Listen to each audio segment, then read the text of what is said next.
We're back in the potting shed in with Anne Swithinbank as well.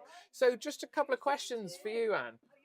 What would you advise for our followers to be doing in March preparation? Well, I've already started, and so in the greenhouse, I've got sweet peas coming up that I sowed for about 3 weeks ago, and I've got peas germinating, broad beans germinating, Yeah. chard, and perpetual spinach. That's pretty much it. Oh, some parsley sown. These are all Okay. things that you can start really early in an unheated greenhouse Mhm. because they will just take their time but germinate. Whereas a Amazing. lot of other things, for instance, the half-hardy bedding plants that need higher temperatures, they would just sit there and probably rot. So you'd need those in a much warmer place. And that's why, obviously, in places like this, you can buy them as really young plants, but they've been Mhm. started in the nurseries, haven't They they? have indeed. Yeah, Off-site and brought absolutely. in. Yeah. And so you would need a heated propagating case and a little bit more sort of knowledge Okay. and equipment to do those. But those Fantastic. vegetables I've just said, and hardy annuals as Yeah. well, that you could just do a little pinch of seed per module, things like cornflowers. You could be doing all of that now and raising your own plants. Amazing. And Yeah. that really helps us get us started Yes, for the that's right. upcoming Yes, months. yeah. And Yeah. lots of people have got containers at home, and all they need to do is come in and buy a bit of good compost. And Mhm. what I find you really need, though, in addition, if you've got this greenhouse space that's unheated, just clear everything else out, wash the roof down, get it all ready, make a Yeah. start, put a few nice spring bulbs up to create a bit of Get a bit of colour. atmosphere, get your Yeah. radio on, listen Yeah. to Gardener's Question Yeah. Time, Absolutely. get a bit of inspiration, and then off you go. But if there are any rodents in the garden, I mean, I get lots of mice and little, Okay. other rodents.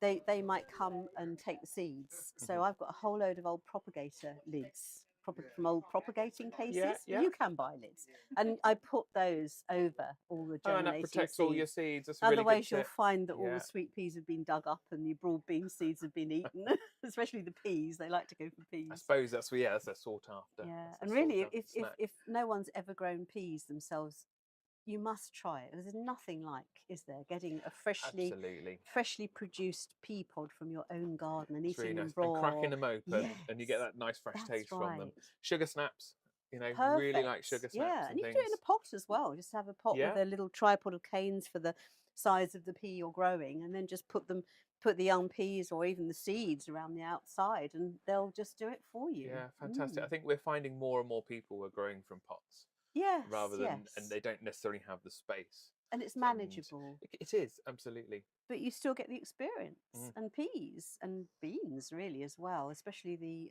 runner beans.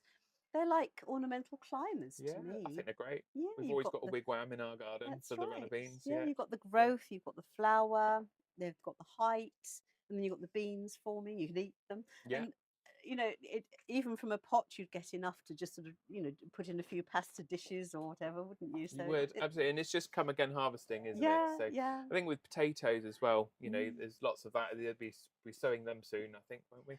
Yeah, mine are chitting. That means they're all sort of stood up in a Hmm. tray in my office, which is a nice cool place. That's where you cool and bright is what you want for them. And they've been sitting there since about February with little sprouts forming.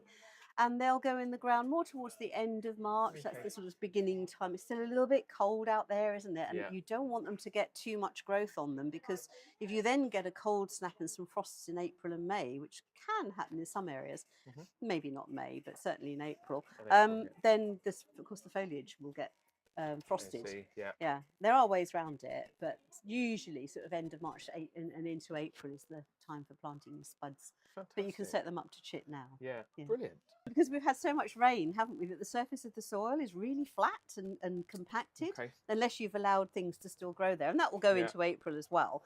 And so going out there and just tickling the surface and perhaps adding a mulch, and I'm Hmm. sure you can get sort of mulches quite easily from here, or you've got your own garden Absolutely. compost to use. And that will all sort of nourish the soil and improve its texture and help all the plants that are going in. And then, oh my goodness, you can plant herbaceous perennials. It's not. You can plant roses from pots at any time of the year, can't you? Fab, yes. Yeah. Some house plants might need potting on. So there's so many things to do. It's Yeah, a busy time of year, isn't it? yeah. It really is the time And of year where you got to have lots on your plate and juggle everything at once.